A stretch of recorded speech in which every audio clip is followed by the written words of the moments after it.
श्री लक्ष्मी नारायण महायज्ञ सह 1.25 लाख हनुमान चालीसा पाठ के महाअनुष्ठान में श्रद्धालुओं का उमड़ रहा है जनसैलाब।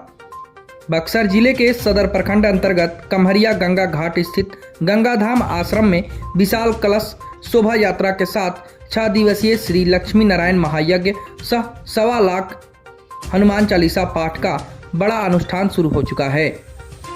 इस भव्य आयोजन में पश्चिम बंगाल के बर्नपुर स्थित श्री नरसिंह बांध बालाजी धाम के पीठाधीश्वर परम पूज्य श्री संतोष भाई जी महाराज के द्वारा बक्सर नगरी में पहली बार 1.25 लाख हनुमान चालीसा का पाठ करवाया जा रहा है। इस अनुष्ठान में श्रद्धालुओं का सैलाब उमड़ पड़ा है। पवित्र गंगा के तट पर हो रहे इस आयोजन में भक्तों की आस्था का अद्भुत दृश्य देखने को मिल रहा है। 1.25 लाख हनुमान चालीसा के अखंड हरि कीर्तन से वातावरण पूरी तरह से भक्तिमय हो गया है। इस भव्य महायज्ञ में परम पूज्य श्री 1008 गंगा पुत्र त्रिदंडी स्वामी जी महाराज ने बक्सर की धार्मिक महिमा पर प्रकाश डाला और श्रद्धालुओं को इसके अद्वितीय महत्व से अवगत कराया।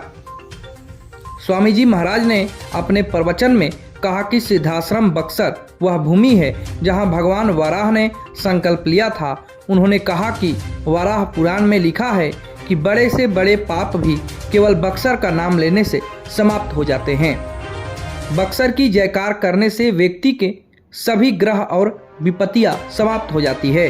स्वामी जी ने बक्सर को सिद्धाश्रम की उपाधि दी और कहा कि यह भूमि अन्य किसी भी तीर्थस्थल से अद्वितीय है।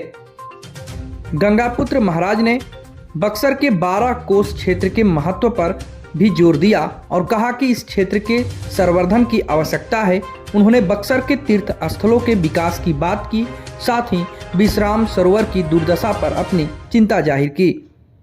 गंगापुत्र स्वामी जी ने संतों से आह्वान किया कि बक्सर के धार्मिक स्थल पुनः सजीव और समृद्ध हो। उन्होंने पंचकोशी यात्रा के महत्व को भी बताया। उन्होंने कहा कि जो व्यक्ति इस यात्रा को करता है वह परम पद को प्राप्त करता है और मृत्यु के बाद भी भगवान के लोक में जाता है। यह यात्रा बक्सर के धार्मिक उत्थान में एक महत्वपूर्ण भूमिका निभाती है। इस धार्मिक आयोजन में श्रद्धालु बक्सर की महिमा सुनकर अपने जीवन को धन्य महसूस कर रहे हैं और गंगा के तट पर भक्ति के रस में गोता लगा रहे हैं।